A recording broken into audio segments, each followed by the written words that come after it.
Okay, tonight we are learning Le'ilui Nishmat Shmarayahu Yosef Chaim ben Yaakov Yisrael and Rabbi Shimon ben Yitzchak HaKohen, as well as Rabbi Avram ben Chaim Yehuda and Yechazkel ben Abraham.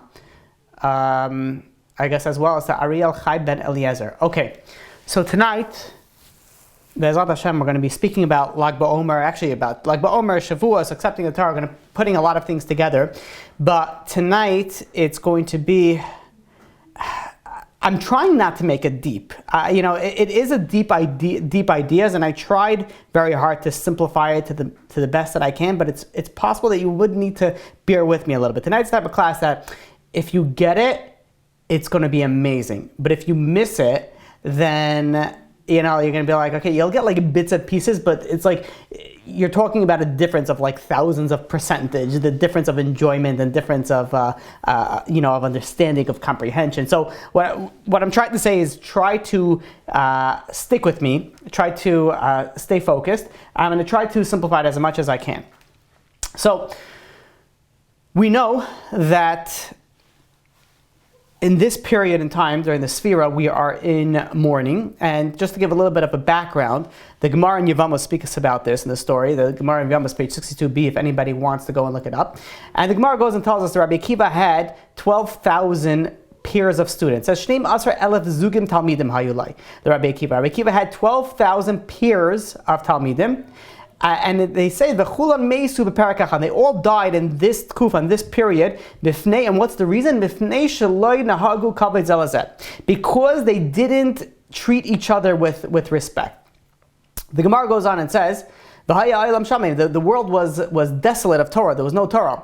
Ad sheba Rabbi Akiva, until Rabbi Akiva, the same Rabbi Akiva, that went out to Rabbi Nesein Shebadarim, he went to the rabbis in the generation, Ushana Lahem, and he went and he taught them. He taught them Torah. And who are these next Talmidim that he had? And that is the Gemara goes and says, Rabbi Meir, Rabbi Yehuda, Rabbi Yossi, Rabbi Shimon, and this Rabbi Shimon Bar Yochai, and Rabbi Elazar ben Shemua.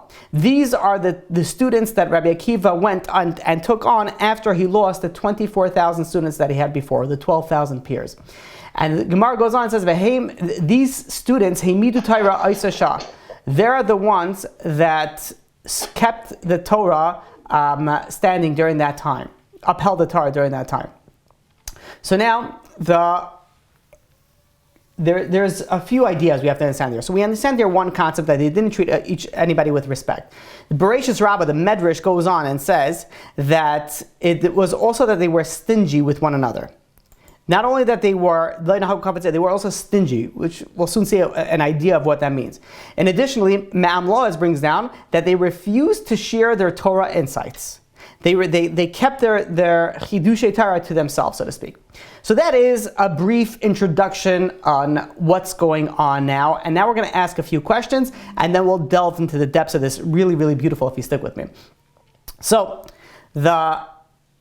I have to tell you how I came onto this year. So 2 or 3 nights ago, I don't remember exactly what it was. My baby was up at in the middle of the night for 2-3 hours, and it's a difficult test when you're exhausted, you just want to sleep a little bit, and the baby is up. And one of the things that I try to do, and by the way, this is what I spoke about last week, this is something that I got from Rabbi Zechariah Wallerstein, is that if a Kadosh Baruch Hu wants you to be up in a certain time, better that it be in a decent circumstances rather than in negative circumstances. So at times, I try to make the best of it, and I was thinking, I was exhausted trying to calm her down, trying to put her back to sleep, and I was thinking about Lag BaOmer, I was thinking about during these times, and a few questions came to my mind. And I want to share with you these questions, and that's really where this class came into being. It was in the middle of the night when me trying to put my baby to sleep. These questions came up, and then the next few days I went and I started looking into these questions and gained a little bit of a better understanding. And I want to share with you those insights. So, question number 1 is, why is it that we mourn at this period of time for the 24,000 students? We know that throughout history, unfortunately, the Jewish people are not new into these huge destructions to the Jewish people, the annihilation, the genocide that's not new to us. We have it throughout entire history. So what is different about this period of time? Granted, they were great people and big people, but what is different about this time that we are in mourning? That's question number one. Question number two is, why is Lag BaOmer a day of happiness? If you stop for that, we're mourning, and all of a sudden we stop, and all of a sudden Lag BaOmer is a day of happiness, a day of joy. There's music, there's dancing. And if you want to say, well, they stopped dying, the students stopped dying during this time, on this day, depending on how you go, but whatever, they stopped dying. So, when you look into that, what does that mean that stopped dying? They stopped dying because there was none of them left to die. All 24,000 died. It's, imagine some guy goes and he's making a huge kiddush in shul, and one of his friends goes and says, why are you making kiddush? So he says, I lost unfortunately a lot of money, but this week I stopped losing money. And when this friend asks him, says, so how much did you lose? So he says, all of it.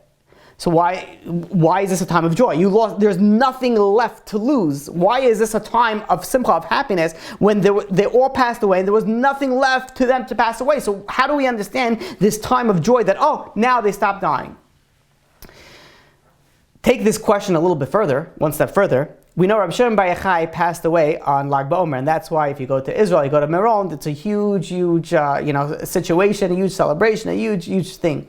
So when you think about it, where else in anybody's else's yahrzeit, anybody's else's is the anniversary of when they passed away, is there singing and dancing? And not only that, you go to the gravesite of where Rabbi Shimon Bar Yochai was buried, and there's singing, there's dancing, there's happiness, there's food given out. Like, why are we celebrating the day that he passed away? Moshe Rabbeinu passed away, you fast. Yeshua Rabbeinu passed away, you fast. Why all of a sudden we're coming here, we're dancing? Like, did we ever wonder this? Like, why is it? I mean, there's so many interesting customs that we do with the fire and the bow and arrows. There's so many different things, which is not for today, but we have to ask ourselves, we shouldn't make our Yiddishkeit, our Judaism, we shouldn't make it so, systematic. Well, it should be systematic, but it shouldn't be like a computerized thing without any emotion, without any thought. When we do something, we should be like, okay, wait a minute, why are we doing this? What is going on? So, that's question number 2. Question number 3, we're going to ask 4 questions, as it's common to ask 4 questions. So, question number 3. There is a pasuk in Vayikra, chapter 19, verse 18, if anybody wants to look it up, famous pasuk. The pasuk goes and says, V'ahavta l'reacha kamaycha ani Hashem. Means that you have to love Hashem, you have to love your friend, your neighbor, like yourself, and then the pasuk ends off, I am God. The Rashi over there goes and says, V'ahavta l'reacha kamaycha on that, Amar Rabbi Akiva ze klal gadol b'Torah. This is a huge, a fundamental aspect in the Torah. So the question, and this is question number 3, is why do we need to say Zeklal Gadol B'Torah? There's songs that made out of this. Why does it have to be a huge klal in the Torah? We know it's a big deal. So just say you have to love your friend like yourself. It's a huge deal. It's a Zeklal Gadol. What is B'Torah? Why do we have to add that that Torah? That's question number 3. Question number 4 is, why in Judaism is it such a big thing, why is it such a big thing to love your friend like yourself, to love your neighbor like yourself? Why is it such a big deal? And taking the matter a step further, well, a little bit on an angle, but the same idea, there's a Gemara in Shabbos, page 31a, that says that there was a convert that came over to Beis Shammai and says, I want you to convert me while me standing on one foot. Beis Shammai went and chased him out. This same potential convert went to Beis Hillel and says, I want you to convert me while standing on one foot. So you know what Beis Hillel told him? You know what Hillel told him? Told him something very interesting. He said, and I'm going to just say it in English, he said, that which is hateful to you, do not do to your friend. Do not do to another. Then Beis Hillel goes and says, that's the entire Torah, the rest is interpretation, the rest is commentary, go study. So we see over here a very similar idea. You love your neighbor like yourself, don't do what is hateful to you to somebody else. Same idea of this, like this personal interactions between us and our friends and our neighbors and our companions, people that are near us. Why is this so important? Why is this such a big thing in Judaism?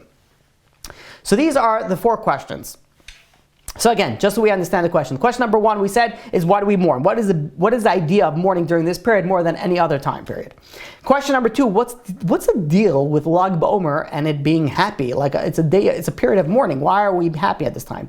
Question number four, what is the aspect that Ve'ahavta l'reacha kamocha is connected to Zeklal Gadol Batar? Why is it such a big deal in the Torah? And question number four is, why is this such a big deal in general? Like, okay, we understand it's very important, but why is this come up that Beis Hillel was able to go and say, by the way, you want to know what the essence of the whole Torah? This is the essence. To make sure you treat your friend like you would want to be treated yourself. Like, why is this such a big deal? Why is this so huge that this is the fundamental concept that everything else is commentary? Okay, I hope this is clear. We're going to continue. We're going to go and answer the last two questions first. So, we know that Rabbi Akiva says, you have to love your friend, your neighbor like yourself, and Beis Hillel says that which is hateful to you, don't do unto somebody else. So now, the Mishnah in Pirkei Avos says something very interesting. The sixth Mishnah, the sixth chapter in Pirkei Avos goes and says that Torah is acquired ba'arba'im ushmainim dvarim. The Torah is acquired with 48 different qualities. A very important Mishnah to learn. These are qualities that some of them are maybe simple. For example, one of the qualities is to study. One of the qualities is to listen. Another quality maybe that it's not so, obvious is humility, joy, tranquility. All these are qualities. To love Hashem, to love humanity. These are all qualities that if you want to go and acquire and be able to understand the Torah, you need to have these 48 different qualities. Says the Vilna Gaon. He says that it's possible for a person to achieve different positive traits, different good character traits than these that will increase his receptivity to the Torah. However, and this is the big however, it is impossible for any one person to acquire all 48 qualities in one.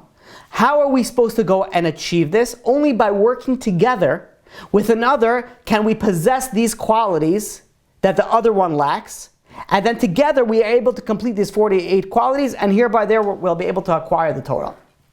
So, this is what the Vilna Gaon says, that in order for us to acquire the Torah, we need to work together. It needs to be a united front to be able to get all the different qualities. Says the Chassam Sofer. Again, this class we're going deeper than usual, guys, so stick with me. But it's beautiful. Oh, it's so amazing. Says the Chassam Sofer. He says that the students of Rabbi Akiva, they died during this period of time because they were lacking one specific quality of the 48 qualities listed in Mishnah Pirkei Avos. And that is the loving Hashem's creatures. There was a lack of love. Now, ask Chassam Sofer, why is this particular quality such a terrible impact? Why is this one so huge that it wasn't able to continue? They all passed away.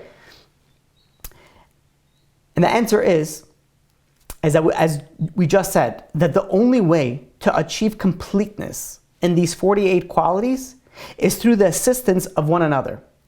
And if there's a lack of cooperation, if there's a lack of unity, if there's a lack of connectivity between you and your friend, the Torah will never be acquired. And therefore, only when one freely loves his brother, loves his sister, loves the Jewish nation, and exhibits care and kindness and consideration for the fellow Jew can the Torah be acquired. Let's take this one step further. When we receive the Torah in Har Sinai, the pasuk says in Shemais chapter 19 verse 2, it says, "Vayachnu b'midbar vayichan sham Yisrael neged ahar." So vayachnu, and they encamped by the mountain over there, is plural, and then vayichan is a singular. Why is it that the Torah starts off by saying that we encamped there as a plural, and then it says in a singular, vernacular, as opposed to using a plural, a terminology that we used before? Says Rashi, it says ki ish echad b'lev echad. The reason is because when the Jewish people came to Har Sinai, they came united like one person, and this is a fundamental concept that we need to have to get the Torah. We need to have that united front. You need that respect, you need that love, you need that unity to get the Torah. And this is what the students, unfortunately, of Rabbi Akiva was missing. And this is why Rabbi Akiva says, V'yahavta l'reacha kamocha, you have to love your friend like yourself. Zeh klal gadol b'Torah. This is a huge deal of the fundamental in the Torah. You want to know why? Because in order to be able to accept the Torah, you know why I know it's a big klal in the Torah? Because in order to accept the Torah, you need to love your friend like yourself. You need to be united, you need to be together. And if you don't have that, you're not going to be able to go and be able to receive the Torah.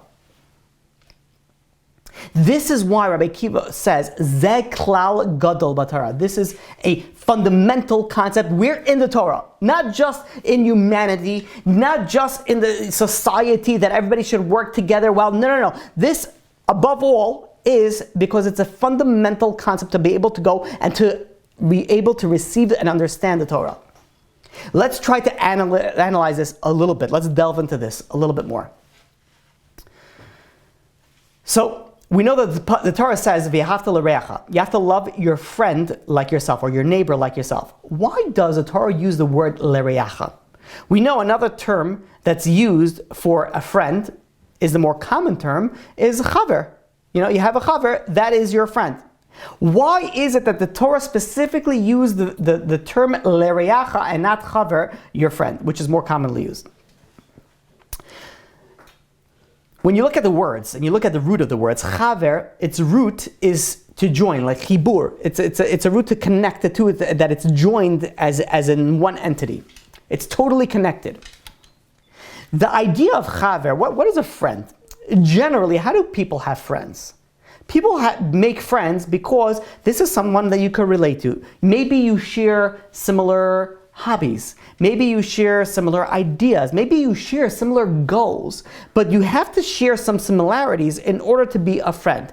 If you are two people from two polar opposites and you don't care about what the other person cares about and the other person doesn't care about what you care about, there's no friendship in there. How could you relate? There's nothing to relate there. So in order to be a chaver, in order to be a friend, you have to be connected, you have to be united, you have to be very, very similar. And that is why you see, for those of us that remember in school, in elementary school and high school, who became close together? The people that had similarities. Generally speaking, the people that were good at sports got together. The people that were very, interested in learning, whatever it is, they stuck together. From the female aspect, people that were interested in maybe clothing were more into, together. Again, I'm just saying that I don't know if it's a good topic, whatever it is. People that are more interested in X, Y, and Z, they sort of stuck together. You get a certain click, and not only that, something very interesting, that even if, let's say, you didn't enjoy or you didn't have it so much of a hobby, but if your friend had that hobby, chances are, more often than not, you get that hobby. You getting a liking to that. Because that's how you connect. You connect with things that you share similarities. So what's a chaver? Chaver is something that you share similarities with. You could connect to, you could understand with, you have similar hobbies, similar background, similar understanding, similar goals, whatever it is, there's similarities going on over there. What's l'reacha? L'reacha is exactly the opposite. L'reacha is someone that is different from you. Not meaning that the Torah goes and says, V'yahavta l'reacha kamocha, that you have to love your friend like yourself. To love somebody that you're connected with in your clique, in your group, that's easy. Everybody, of course, why wouldn't I love them? We have the same goals, same similarities. As long as there's no friction, of course I'll love them. But the Torah says no, V'yahavta l'reacha kamocha. What's l'reacha? L'reacha is someone that is different from you. That is more difficult. That is loving somebody not because of the way they make me feel. That is loving someone for who they are as a person. When I love somebody because they're similar to me, so in a sense, I'm really loving myself. I like the way that you make me feel. I can connect to you, so I feel good next to you. So really what you're telling, the other person is, I love me, and I like the way that you make me feel when I'm next to you. I could really branch this off, and I really don't want to go too much off a tangent on this, but this is really a huge thing in relationships. In relationships, if you love your spouse because of what they bring to the table, then what they bring to you more, I guess a more directed idea, then really what you're telling your spouse is, I love me, and I like the way that you make me feel. So it's not like I love you. I love me, and you're making me feel good. And that's the idea, the secular concept where you fall in love and you fall out of love. Well, how do you fall out of love? Oh, I don't feel it anymore. I'm not connected anymore, meaning that you're not happy the way that other person is making you feel. It's a tremendous selfish idea. It's all about me. The Torah telling us, no, it's easy, it's easy, that's easy, it's the same. But the Torah is telling you, someone that's different from you. You have a girl that you know, or a boy that you know, depending on the gender. And, sometimes they're different, and sometimes you're like, I just can't deal with it. You want to know where the Torah is telling you that you have to love that person? When that person is different. When that person is like, I can't believe I have to go and talk to this person. I don't know what I'm going to talk about. We have nothing in common. That is the difference is what we're looking for over here. Now, stay with me. We'll take this one step further. So we know that the Gemara in Yevamos told us that the students of Rabbi Akiva passed away. They didn't kavod, they didn't honor, they didn't have respect. And we know Rabbi Akiva says, there is love. They didn't love, you have to love your friend like yourself. You have to love your neighbor like yourself. So there's a ve'ahavta, there's ahava, there's love. And there is kavod, there's honor, there's respect. What is the difference between honor or respect and ahava, which is love? Says the Rambam, Maimonides, in Hilchot Ishut, in the 15th chapter, Halacha 19, if you want to look it up. The Rambam goes and says regarding a relationship with you and your wife. The Rambam goes and says, V'chein tzivu chachamim, our sages commanded us, Sheyeh adam mechabed es ishtoi, a person has to honor his wife, yoser megufoi, more than himself. But his love, kigufoi, like himself. Meaning that you have to respect and honor your wife more than yourself, but love her like yourself. Meaning that there's two different measuring thingamajiggies. I don't know what the right word is. There's two different things of measuring. There is a measurement of love, which has to be like yourself, and there's a measurement of honor and respect, and that has to be greater than you. So in order to understand this, what is love? Love is a bond. It's a connection that's created between people that's generally based on what they have in common. You love your friend, you love your parents. There are things that we have in common. Love some random stranger, you don't know him, you don't know her, you don't have anything in common. There's no connection. Respect, on the other hand, is the bond, is the connection that you have between two people that they accept and sort of tolerate the differences between them. Meaning, have you ever heard this conversation, this idea where, I've heard this many times where I speak to somebody, let's say who's not religious, and I'm trying to, trying to convince him about Judaism, about God, or whatever it is, and, he or she goes and be like, listen, Rabbi, I respect your ideas. They use the word respect. I respect it, but I hold differently. Meaning, what does respect mean in this scenario? It means that you have a different belief, a different understanding, a different goal, a different, priorities than I do. It's a different, and that's what I respect about it. But what I love my friend, who we all go together, we all have the same idea, whether it's atheism, whether it's a different ideology, whatever it is, I can connect to that because that's what I love, that's what I can connect to. So love is something that we have in common, generally, again. Respect is something that is different. Something that is different, something that is not the same as what I have to you. So, we see over here that the love and respect that the Torah is referring to over here, someone different than yourself. Someone that's covered is talking about respect. They didn't respect. It's something that has different than you. Someone that maybe disagrees with you. Someone that maybe doesn't understand you. Maybe it's someone that has a different ideology. Whatever it is, someone different than you.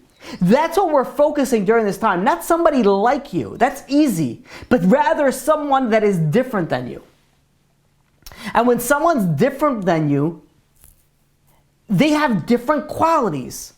They have different ways of attaching to HaKadosh Baruch Hu.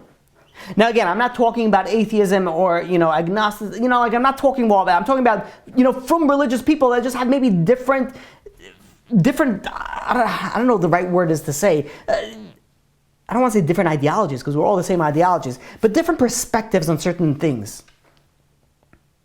That's what we need. We need to connect to those different people. You want to know why? Because the Mishnah in Pirkei Avot says, "V'Torah niknes ba'arba'im u'shmona dvarim." It's 48 different ways that we need to connect to the Torah. When we're the same, and I connect to you, that's not what I'm looking. I'm looking for someone different. We need different people all coming together, and with that, we can acquire the 48 ways to acquire the Torah, and with that, we'll be able to go and receive the Torah. It's the differences that we're looking for over here. Not the common things, not the things that we share. And unfortunately, the students of Rabbi Akiva, like we said earlier, they didn't share the Chiddushei Torah. They were stingy with themselves. There was a lack of that unity that's needed, that there was that difference that wasn't acquired. Let's go now to the next question, and then we'll connect everything together. Now we have to figure out, understand, why do we celebrate? Like, okay, so we're mourning. We lost Talmidim. We lost huge people. So why are we mourning? And furthermore, if we're mourning, why are we happy on Lag BaOmer?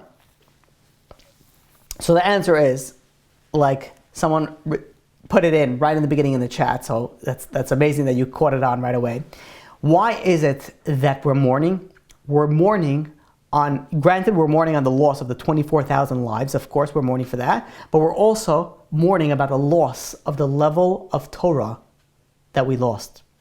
We had 24,000 students of Rabbi Akiva. These are students that would have been rabbis. They would have been the leaders of the generation. We lost them. Can you imagine the amount of Torah that we would have had? The amount of rabbis that we would have had. So we're mourning the loss of Torah. Says the Pri Chadash, that explains something beautifully. You want to know why we're happy on this day, on Lag BaOmer? The happiness, the joy, the simcha that we have on Lag BaOmer is on account of those disciples, of those students of Rabbi Akiva that he added afterwards. Those students, those 5 students of Rabbi Akiva added afterwards, they did not continue in the same ways of the former students, of the former disciples. After the first 24,000 students unfortunately passed away between Pesach and Lag BaOmer, and Pesach and Shavuos, the world was left desolate. It was left empty without Torah. But what happened on that very same Lag BaOmer, and that very same time period, and that very same year, Rabbi Akiva went and ordained 5 new disciples. He went and he got 5 new students. So it is that renewal of the Torah that we celebrate. So in essence, what we're doing over here is during this time period, we're mourning the loss of Torah. And what are we celebrating? Well, celebrating that renewal of Torah. That Rabbi Akiva went and he was able to acquire 5 Talmidim, 5 huge rabbis. One of them we'll soon discuss, Rabbi Shimon Bar Yochai. These huge rabbis. And that's what we're celebrating. Let's understand this a little bit more deeper. Rabbi Shimon Bar Yochai became one of the greatest Torah teachers in, Torah leaders in the generation. On the final day, the day that he passed away, which was Lag BaOmer, he called together his students. And the Zohar brings us down. Very interesting story. The Zohar brings us down that he spent the entire day in sort of a prophetic, state of consciousness, that at that period of time he revealed the most deepest secrets of the Torah. And this was later written down now commonly known as the Zohar. Rabbi Abba, which was a student of his, which was assigned of transcribing Rabbi Shimon Bar Yochai's words, he reports, he says, I couldn't even lift my head due to there was an intense light that was emanating from Rabbi Shimon Bar Yochai. And the entire day the house was filled with fire. It was sort of like surrounded with fire, and nobody could get close because of that fire. It was a physical fire, from way at least I understand it, but in essence it was a spiritual power that was going on. There was so much that was coming down into this world that we were be able to access that we didn't have that access beforehand. And it's very interesting that we look at Lag BaOmer throughout the world, what do the Jewish people are doing? They're going and they're lighting bonfires. Kids, pyromaniacs are coming out, and this is their day. Oh, this is the day. Kids are coming out over here for some reason that I don't understand. Kids are allowed to play with gasoline, well, not gasoline, but they're like with fire. Obviously, I shouldn't say that. It's obviously with supervision, but it gets, I don't know. We need a little bit of maybe extra supervision on these situations, but it's like, since when are we so into fire? Like, well, what's the idea with lighting a fire on Lag BaOmer? And the answer is, one of the reasons is that during this time when Rabbi Shimon went and gave over the Zohar, gave over the Torah to his students, there was a huge fire around. So we're commemorating that. That's why we have that fire. And furthermore, Rabbi Shimon went and he instructed his students that to note the time that he left this earth as a day of my joy. Why? Because he explains, says the day that he left this earth is that he happily, I should better yet say, left this world. He fulfilled his mission in this world. He fulfilled his divine ordained mission. In other words, he fulfilled his tafkid in this world. You know what the tragedy is? We spoke about this last week regarding what Rabbi Shimon says. And this is a little bit of a twist on this idea. The tragedy is that when someone passes away, it's the end of their story, their end of their life's mission. That's it. Their tafkid is closed. But there are rare individuals. There are rare times where you have people that are blessed, that are able to complete their tafkid in this world. They're able to complete their mission in this world. One of the reasons of this celebration and this day of joy is Rabbi Shimon was one of those people that he was able to go and complete his mission on this world. Now we have to understand, okay, so it's a day of happiness, a day of joy, but since when do we go and we dance and we sing near a gravesite? You go to a grave, it's somber, it's something that you're going and you're in a situation where somebody passed away. Whenever you go to a gravesite, there's no joking around. It's a serious place. It's a place where people were once on this earth and now they're no longer. So why are we going and we're dancing and we're singing, we're making bonfire by the graveside of Rabbi Shimon? And the answer is that Chazal go and tell us a very interesting story. The story goes that Rabbi Yehuda went on and say how great the Romans are.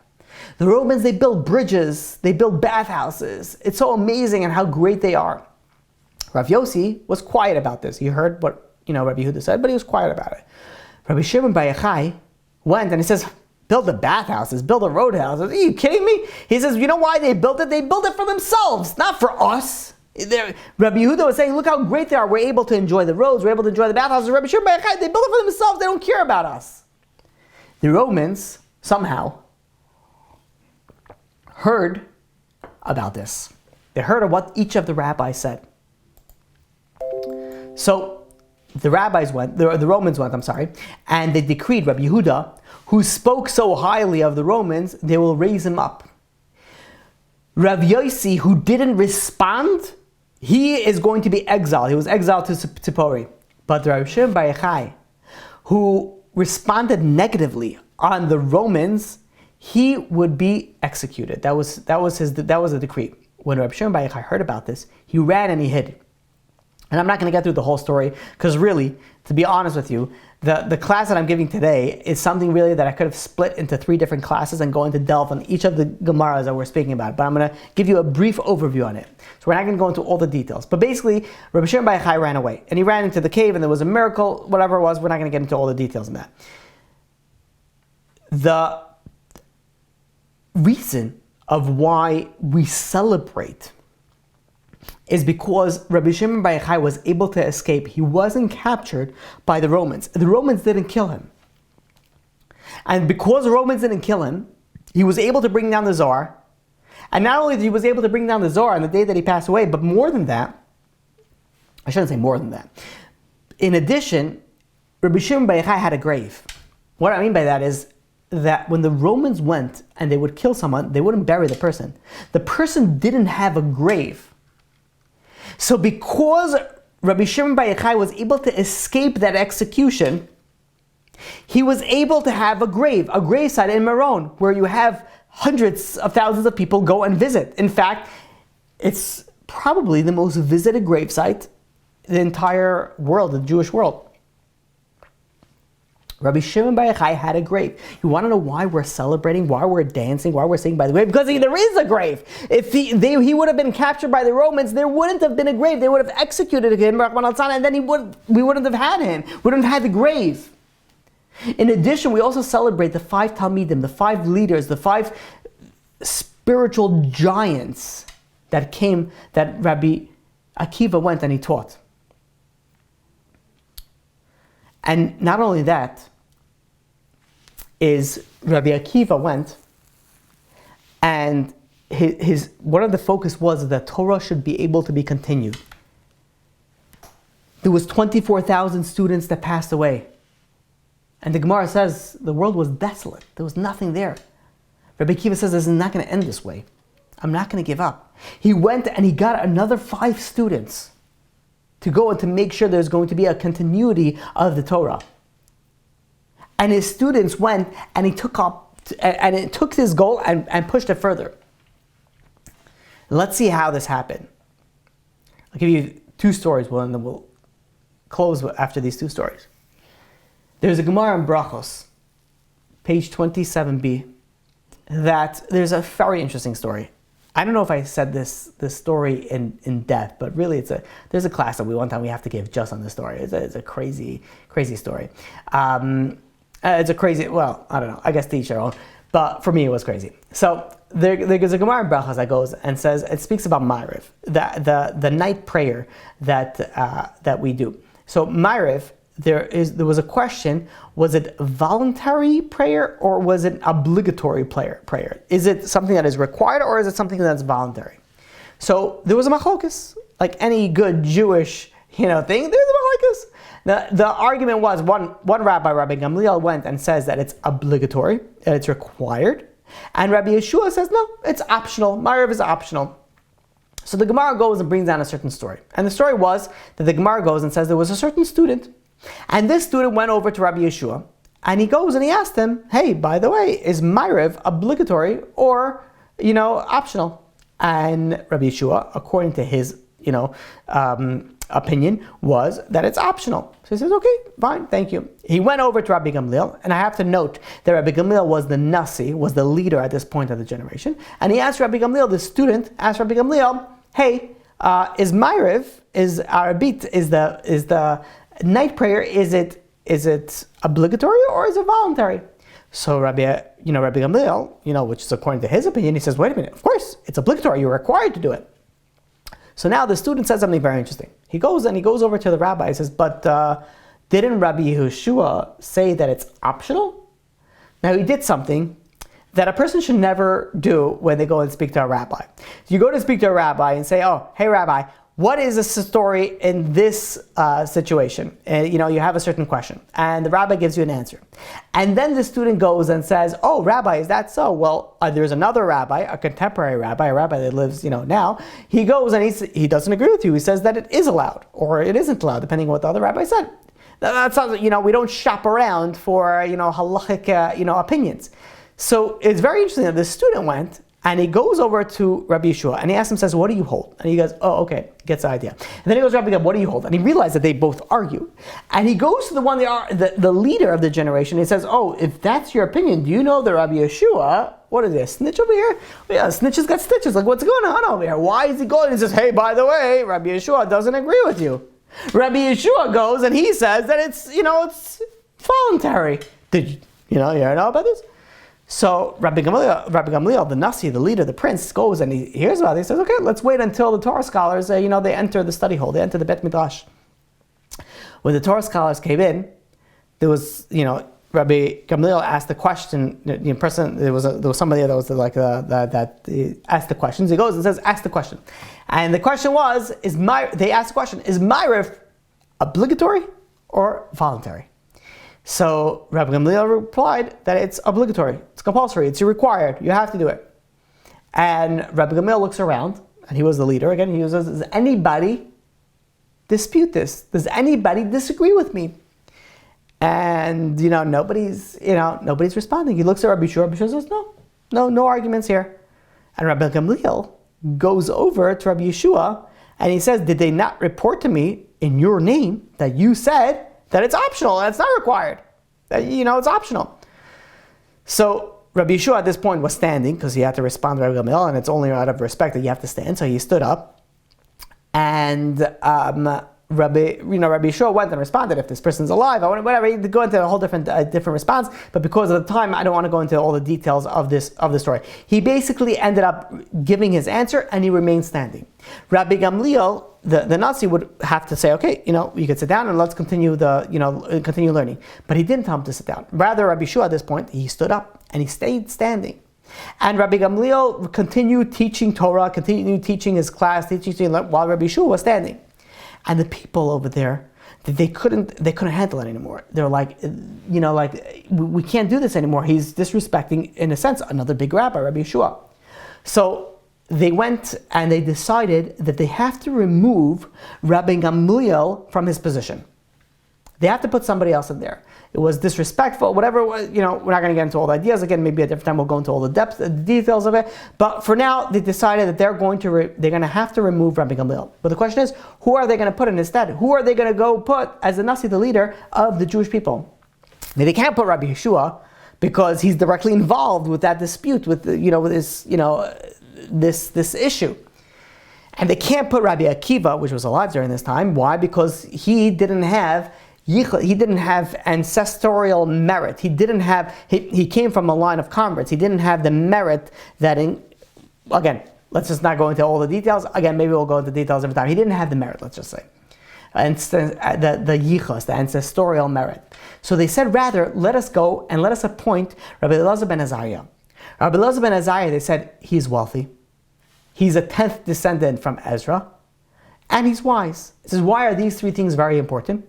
Number one, he's wise. He's smart. He's very smart. He's very well versed. That if someone asks him a question, he'll be able to answer it.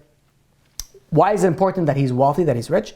That if he has any dealing with the secular court, with the Caesar, with the dealing with the court, he's going to be able to stand up. They're going to go and they're going to respect him. And why is it important that he's a 10th descendant from Ezra? That he has the yichus, he has this ancestral merit that will come in case of any issues. He'll have this merit protecting him. So they went and they put Rabbi Elazar ben Azariah as the Nasi, the prince, the leader of the Jewish nation.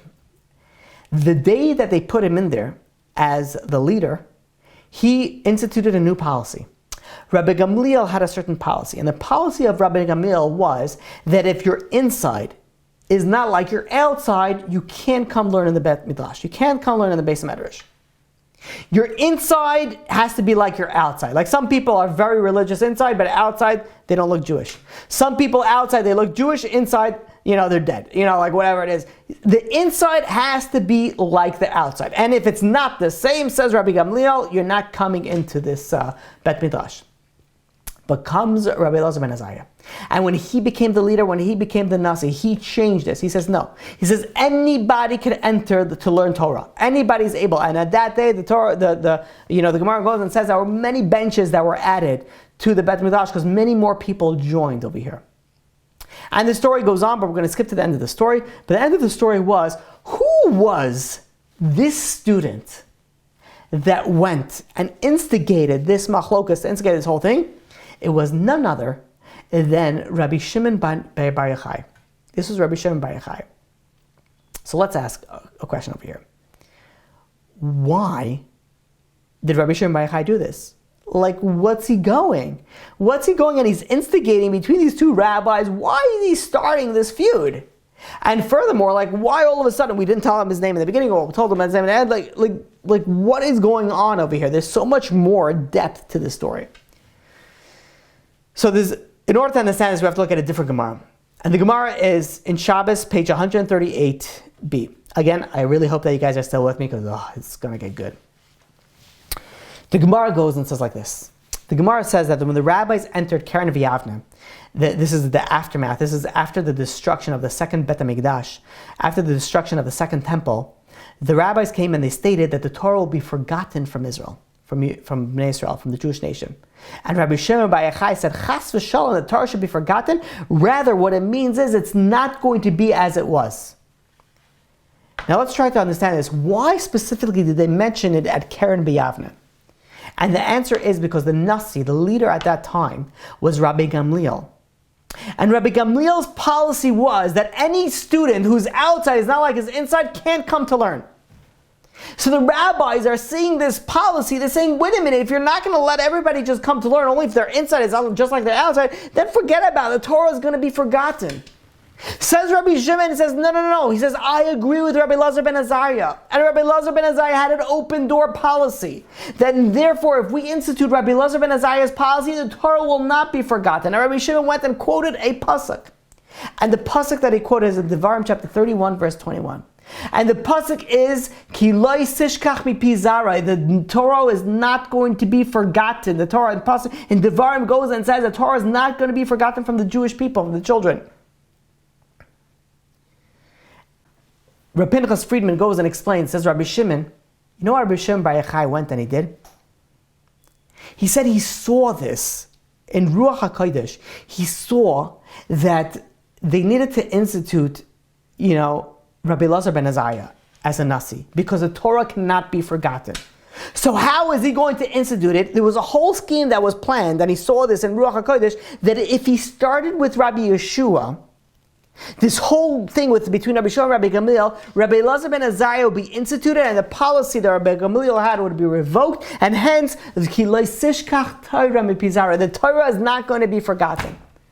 And I want to tell you something very interesting. If anybody's ever been to Meron, if anybody has ever been to the caver of Rabbi Shimon Bar Yochai, there's something very interesting that says, when you enter the caver, when you enter the caver, this pasuk is written on it. And the pasuk is, Ki lo yisishkach mipi zarai. And I'm actually trying to share this picture, and I realize I can't share this picture in the chat. But if you go, and if you have never been to the caver, you just go look at pictures online of the caver of Rabbi Shimon Bar Yochai. 9 out of 10 times, you know what picture is going to come? It's going to come with a little tunnel, and on top of that tunnel it says, Ki lo yisishkach mipi zarai. Because that's what Rabbi Akiva pushed. And that's why his Talmidim, Rabbi Shimon Bar Yochai, he pushed. Ki lo yisishkach mipi zarai means that it's not going to be forgotten from the mouth of their offspring. The Torah is not going to be forgotten. And there's something very interesting. When you take the words, Ki lo yisishkach mipi zarai, let's see if I could post this in the chat so you could see. Ki lo yisishkach mipi zarai, and if you take the last letters of Ki lo yisishkach mipi zarai, which I just posted in the chat, you take the Ki ends with a Yud, the Lai ends with an Aleph, the Tishkach ends with a Ches, mipi ends with a Yud, and Zarai ends with a Vav. You take those words, those spell Yochai. The words spell Rabbi Shimon Bar Yochai's father. Ki lo yisishkach mipi zarai. The goal was that Torah is not going to be forgotten. We started off saying that the Torah was going, we had 24,000 students. And then they passed away, the world was desolate, we didn't have anybody. Rabbi Akiva didn't give up. He says, no, the Torah is not going to be forgotten. He went and he acquired another 5 Talmidim. And those Talmidim carried on his legacy, carried on his goal. And that is the Torah is not going to be forgotten. And that is why Rabbi Shimon Bar Yochai, his student, went and made sure that it's going to end up being an open door policy, that the Torah will not be forgotten. Let's continue off with one final story. And again, this is a story that we give a whole class just on the story. But I'll tell it to you very briefly. This story is in Medrash Rabbah and Shir Hashirim. And there's a story of a woman in Sidon. There's a story of a case of a woman in Sidon that they were married for 10 years and they did not have any children. So this woman came to Rabbi Shimon Bar Yochai, and the woman came with her husband, and they said, they decided to get divorced. And Rabbi Shimon Bar Yochai goes over to them and says, okay, I understand, you're married for 10 years, you didn't have any children, there's grounds for certain, times for divorce. And he says, but because you got married with such a feast, of a wedding, of drinking, of simcha, you should also separate with this feast. The translation, if I could say it in English, says, "On your lives," said Rabbi Shimon bar Yochai, "just as you came to each other with feasting and drinking, so too should you not part each other without feasting and drinking," meaning that you should also have a party when you separate. So they decided they're going to listen to Rabbi Shimon bar Yochai, and they made a feast, they made a party, and the husband went and he started drinking wine at the party. And when he got a little bit drunk, and then when his mind settled a little bit, he goes over to his wife and he says, "My daughter," it's a term of a love and affection. He goes and he says, "If you see any good object in my house, take it and go to your father's house," meaning that they were separating him. And he was a man of means. He had a lot of things in his house. So he says, I know we're separating, but anything you want, take with you when you leave. So what did she do? This woman, she waited until her husband, soon to be divorced ex-husband, to be asleep. And when this husband fell asleep, she told her slaves and her maidservants, she says, "Lift him up in his bed and take him and bring him to my house of my father." And when he gets into the house of the father, shortly after that, in the middle of the night, he wakes up and he's like, "Where am I?" And he says, she says, "You're in my father's house." "What am I doing in your father's house?" So his wife goes and says to him, he says, "Didn't you tell me that any good object, any good thing that I want, I could take and take into my father's house?" He says, "I want you." He says, "I know we're supposed to be separated, but the only thing I want in your house is I want you." So he goes and they decided, what did this do at this point in time? They were supposed to separate. They ended up in his father's house. They went back to Rabbi Shimon bar Yochai. And Rabbi Shimon bar Yochai heard the story, and he got up and he davened and he prayed, and the Torah goes on, they were remembered and they had children. And they ended up having children. So we have to understand the story. Like, what's going on here? Rabbi Shimon bar Yochai, originally, he didn't pray for them. All of a sudden, they came back, they gave him a beautiful love story, and he's like, "Okay, let me pray for you." Like, if he could have prayed for them, let him pray in the beginning. Like, what's going on now? And there's something very interesting. When you look at the story, first of all, you look at the story, it says it's the story of a case of a woman. This is the way that it works. It's Maisa Be'isha Achas. The Medrash goes on. It says it's a story with a certain woman. The heroine, the hero of this story was this woman. What's going on over here? Why is it that Rabbi Shimon bar Yochai, now he prayed for her? So there's a very, very important concept in relationships. Something that I say again and again. And to be honest, I can't say it enough. That a person always has to feel to be the lucky one in the relationship. If you feel you could have married better, or you could have done better, the relationship is doomed for failure. That's not a strong relationship. You know what is a bad relationship? When you look at a relationship and say, "What can my spouse do for me?" That's a bad relationship. That's a relationship that you only care about yourself. You have people that they fall out of love. I'm using air quotes. What is this falling out of love is? That you don't make me feel the way that you used to make me feel. Meaning that I love myself so much that if you don't make me feel better or good or happy, then it must be something wrong with you and I fell out of love. You fall out of love. I don't like the way that you make me feel. You used to make me feel better. Whatever it is, the different things, it's all about me. I, me. When you view a relationship of all about you, that's not a strong relationship. You want to know what's a strong relationship? A strong relationship is what I can do for the other person. And this relationship is not only for your spouse, it's also for Yiddishkeit, for Judaism. Don't look at what HaKadosh Baruch Hu could do for you. Look at what you could do for HaKadosh Baruch Hu. Look at what you could do for God. Stop always going and say, "God, listen, I deserve this." We don't deserve nothing. HaKadosh Baruch Hu gives us so much that we don't deserve. So how many people go and become religious? Okay, fine. I'll be religious because I need parnasa. I'll be religious because I need health. Okay, okay, because you'll do it, eventually you'll come for the right things, definitely do it for that way. But that's not a strong relationship. You don't serve God because of what I'm going to get. You serve God because you love God unconditionally. Say, I love you, Hashem. I just want to do for you. You tell your spouse, I love you. I just want to do for you, nothing to do with me. I just want to give you. That is a relationship. That is ahava. That is love. And this is my understanding of this story. It's my own chiddush over here. When the couple came over to Rabbi Shimon Bar Yochai, they said, listen, we don't have any children. So each one was thinking, listen, this other spouse, they didn't give me any children. They were looking at it in a different angle about me. Again, it's my chiddush. You may be wrong, you may not agree with me, it's fine, but this is my chiddush. And it was all about me, the bracha, the blessing that lies in relationships, in ahava, v'ahavta l'reacha kamecha, is not when I care about myself. Because when I care about myself, then we're connected and we're the same. Then it's easy to love.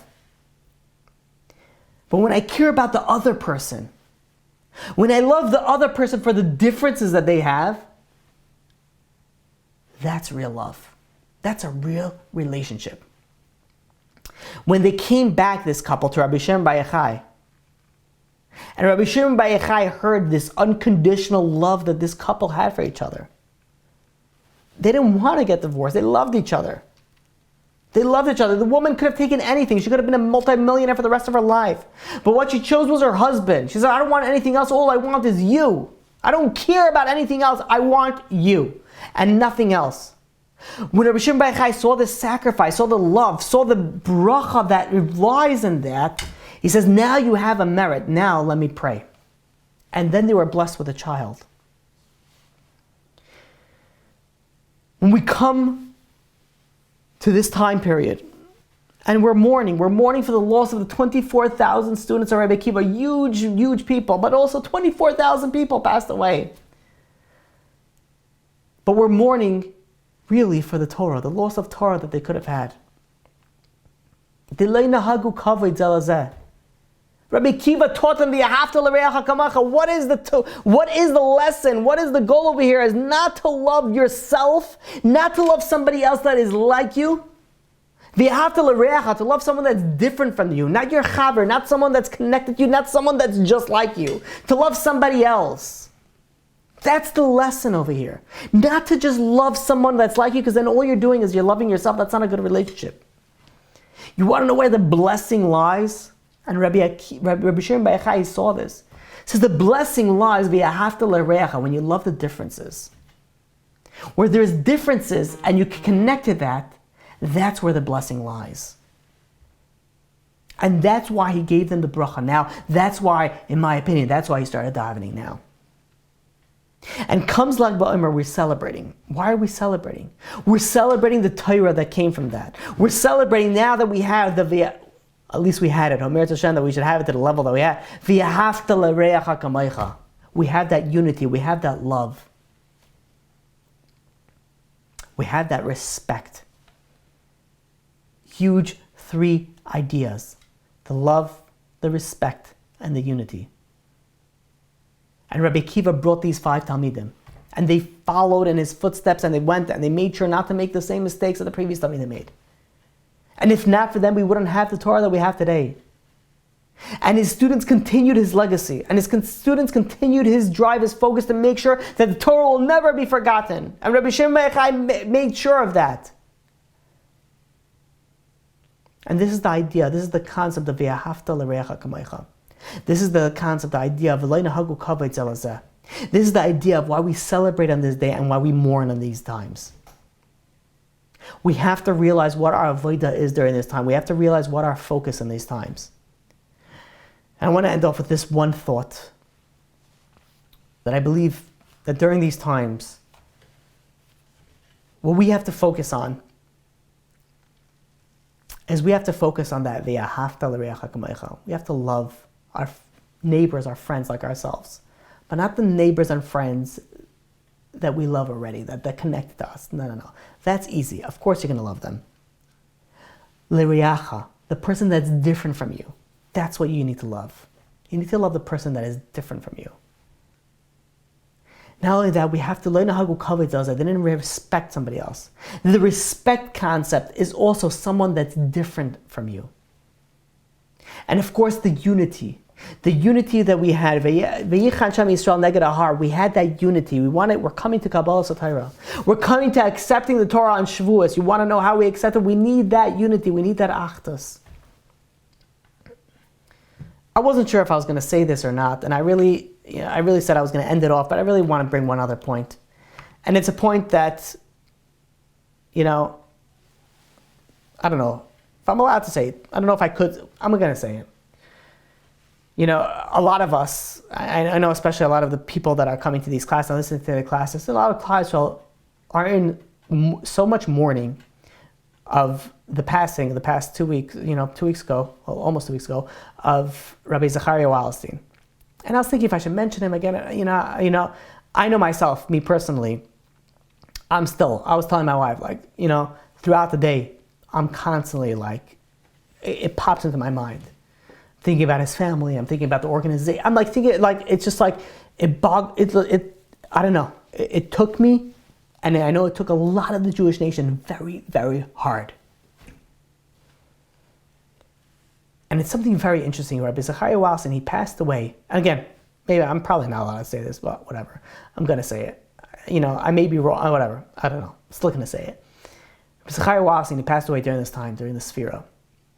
If there was one person that if you were to ask me, of course there's a lot of Gedolim and a lot of Tzaddikim, but who was the epitome, who was the highest level of V'ahavta l'reacha kamecha, who loved someone who was not like themselves? It's Rabbi Wallerstein. How much he cared for people that were not like him. Were not like his family, were not like his yeshiva, was not like his background. That's what was focused. Focus was on people that were different. He was huge. I don't think people understand that. I spoke a little bit about last week, but people really don't understand what he accomplished and he was huge. He was v'ahavta l'reacha kamecha. That's what he was, and he passed during this time. Thousands of years ago, we lost 24,000 students. 24,000 that were going to be giants. Now we lost somebody that embodied this. This is what he was. He was He was able to treat everybody with respect. He was on a completely different level. And I think it's important that each and every single one of us, we don't stop and just move on with our life. We have to focus right now on v'ahavta l'reacha kamecha. We have to love everybody like ourselves. We have to go and we have to make sure that we're treating each other with respect and we have that unity. This is something that we have to pick up the pieces that was lost.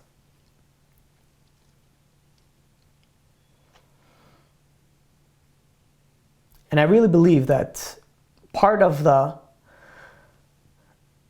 avodah, the work that we need to do during this time, and especially when we're mourning over a loss of, besides the Gadol Dar, that we lost right after Purim, Reb Chaim Kanievsky,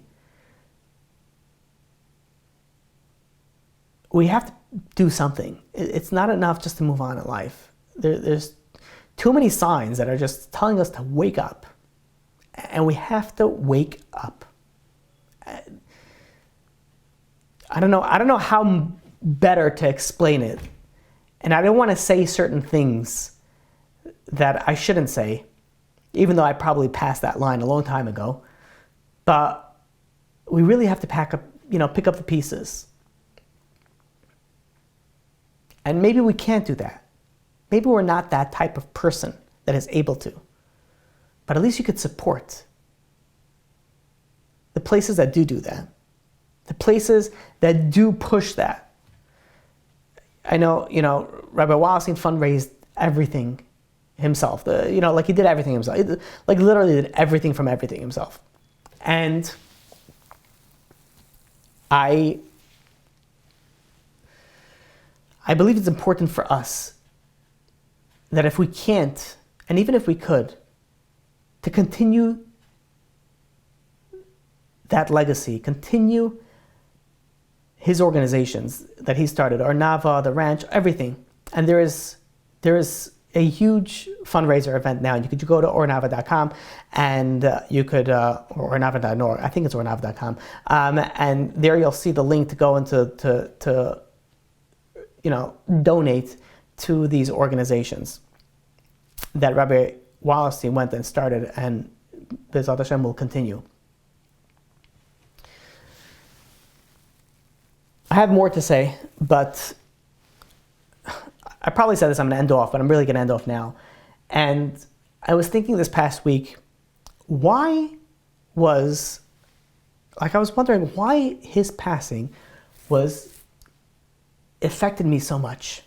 I know it affected a lot of people, but I want to share with you why it affected me. And I didn't realize this until afterwards. So growing up, even before I started speaking, I used to listen to Rabbi Wallerstein. I used to listen to Torah anytime. Back when they started, was it 2007, 2008? I don't remember exactly the date. But, Baruch Hashem, I was able to be able to start listening to them right when they started. And I realized that a lot of the Sfarim that I went on to learn, I heard from Rabbi Wallerstein. The Kaveh Yashar, for example, Rabbi Shimon Pincus, there's a few other different Sfarim that I picked up and I really connected to. And I want to publicly, give Hakar Satov to Rabbi Wallerstein for connecting me to that. And I realized that, there's a lot that I picked up that I didn't realize. And I have to be very, very thankful for that.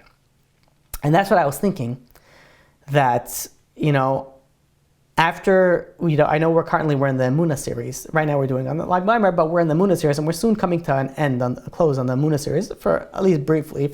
And I want to start a different series. The real thing that I wanted to start was on Perkei Avos. But now I was thinking, one of the Sfarim that I was connected to through Rabbi Wallerstein was the Kaveh Yashar. And I was thinking if I should start a series on the Kaveh Yashar. It's a Kabbalistic Sefer. And I was thinking if I should start a series on the Kaveh Yashar. I'm not sure yet. I'm up between these two things right now, of either doing a series on the Kaveh Yashar or a series on Perkei Avos. So I think what we'll do is we'll end up taking a poll. I don't know how to do this. Maybe we'll do this in the next few classes, in the beginning of the class, to see which of you guys you would appreciate. I see you're writing over here, both. Maybe we could do both. I don't know. Maybe we could jump back and forth. I don't know. We have to see. But this is something that I was thinking of. And so it's possible. We'll have to see. I'm going to leave it up to you guys to decide, and then we'll take it from there. But with that, we will open up to questions. Okay. All right, where are we over here? I don't even know where to start over here. Okay. Can this class be a merit for Sarah Yehudas Bas Rachel Esther for a full and everlasting refuah shlema b'karav? Let her, maybe she have a complete refuah shlema b'mehera. Okay. Next question over here. Okay. Why is it that converts / descendants of converts are deemed of having less merits than Jews from birth, to the point that they are sometimes not considered for positions of high ranking because of this? Excellent questions. I understand that Jews from birth have added merit since they come from Avraham and Tzaddikim. However, usually a son of a king or a gadol is usually seen as higher, so to speak, than one who is in tens of generations from the kings, since they are closer to the source of lineage. And isn't a Baal Tshuva higher than Tzaddikim Gemurim, or is this only referring to a personal level and not merits? Sorry if this is not clear, just generally curious things. Okay, it's a great question. I'm going to answer this briefly because there's a few different points to focus on. There is a point that B'makim sheBaal Tshuva and them ain't tzaddikim gemurim. The Gemara, the Chazal goes and tells us that in a place where somebody is a Baal Tshuva, somebody who is somebody who, let's say, became more religious, so to speak, that person is a higher level than somebody that was always religious, even if so righteous, because they overcame so much. But the focus over here, and I believe that's where you're asking on the story on Rabbi Shimon Bar Yochai and the Gemara and Brachos, and the reason is that granted they are able to achieve higher level, but we're talking over here about two different things. One is yichas, one is merit that's not from them, it's from their ancestors. And one is merit that's from them. So when you look at merit that's from them, it's very likely, it's very possible that somebody who's a Baal Tshuva has stronger places, especially in Olam Haba. They have a place to stand where even Tzaddikim Gemurim can't stand. So they're higher in certain aspects. But when you're dealing with merit from your ancestors, meaning that, look at how important this is, that maybe some of us don't have merits from our ancestors. But that doesn't mean that we can't create merit for our descendants. We could be that ancestor that will give merit to our descendants. Whatever you do gives a benefit for your children and for your grandchildren, for your great-grandchildren. And this could work in a huge positive aspect. If you do good, then your children will benefit that. Your grandchildren will benefit that. They'll have the yichas, they'll have your merits. Unfortunately, bad, we want to go down that path. So over here, what we're referring to over here, the protection that Rabbi Elazar ben Azariah had was his ancestor merit that Rabbi Akiva didn't have. Rabbi Akiva had different merit. It's different. It may be greater in certain areas, but an ancestor merit that he didn't have. Okay, next.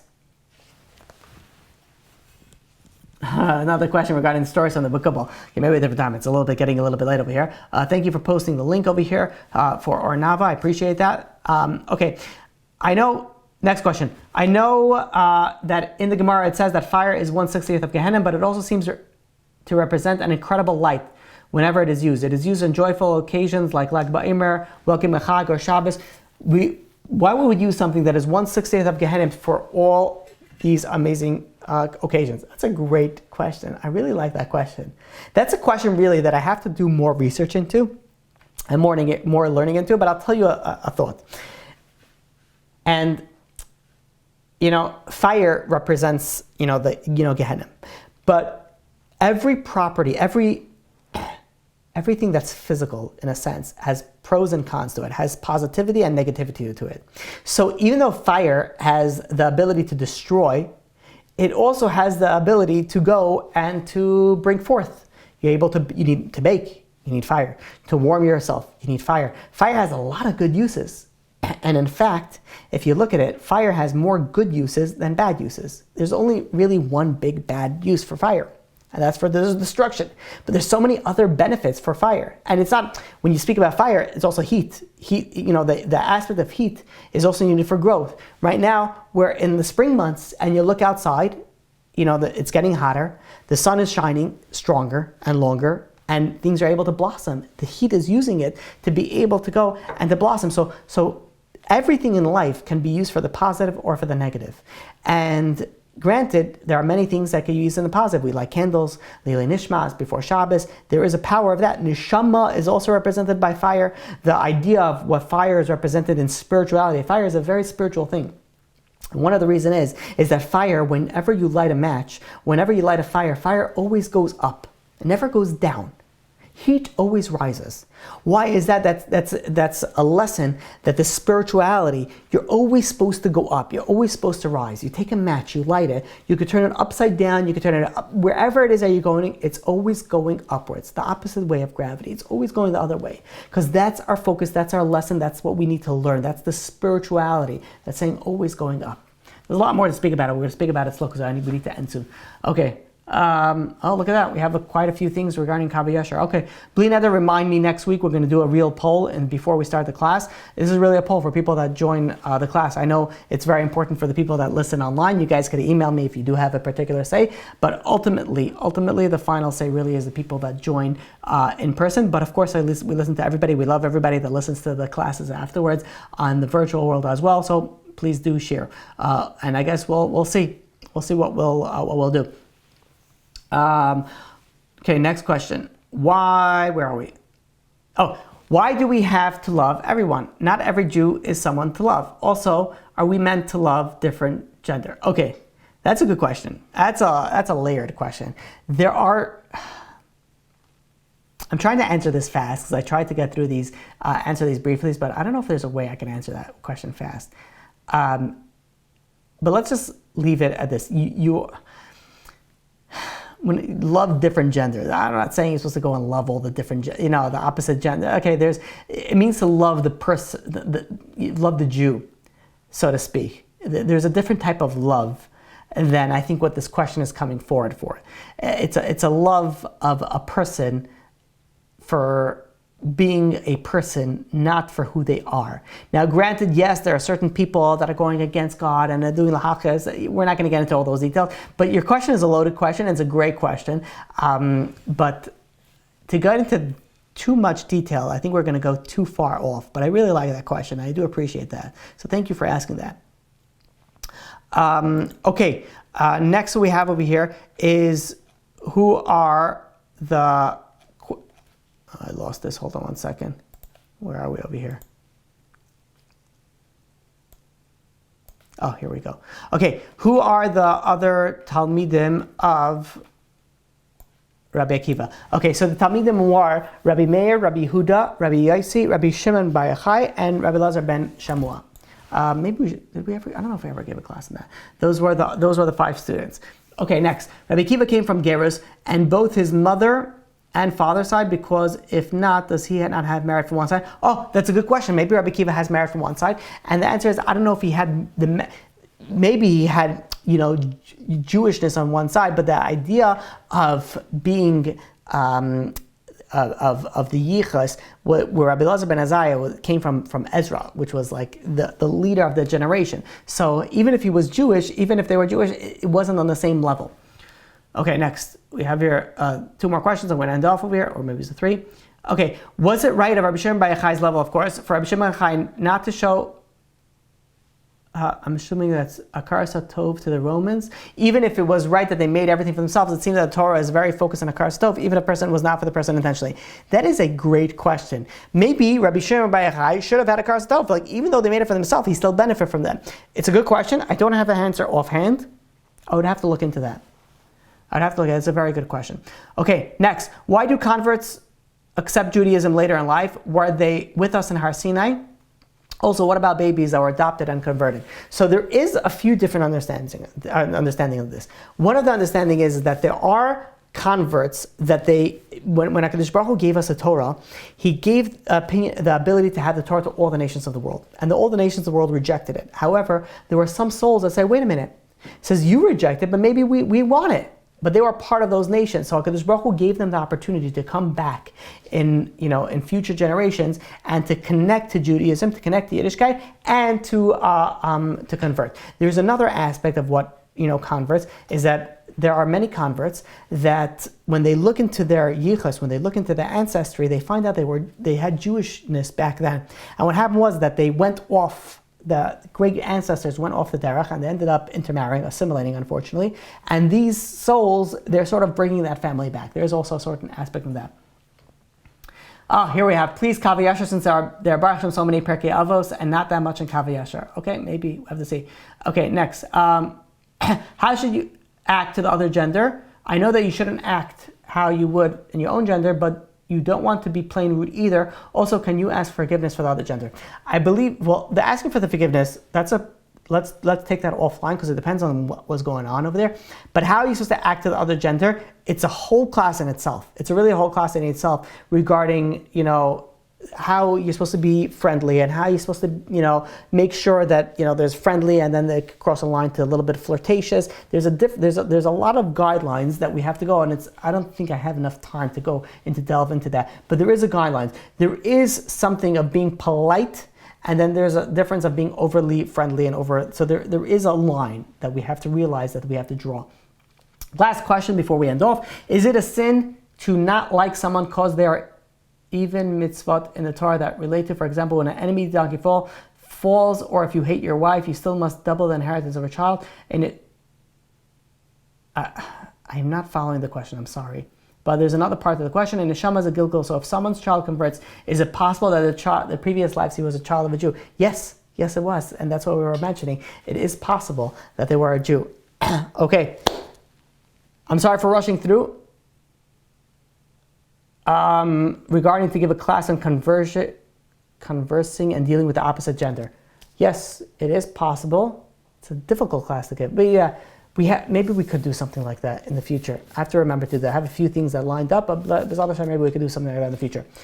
Other than that, thank you all for joining, and B'ezrat Hashem, in the merits of Lag BaOmer, the merit of Rabbi Shimon Bar Yochai and all the tzaddikim, maybe we learn the lesson of V'yahavta l'reacha kamecha that Rabbi Akiva went and pushed so as a klal gadol b'Torah, and as well as the love, the unity, and respect that we have to have. And these merits may HaKadosh Baruch Hu grant us to bring us Mashiach b'mehera b'yameinu, and may we be reunited with all our lost teachers, leaders, families, everybody, to be able to serve HaKadosh Baruch Hu b'mehera b'yameinu in the Beis HaMikdash very, very soon. Thank you all for joining.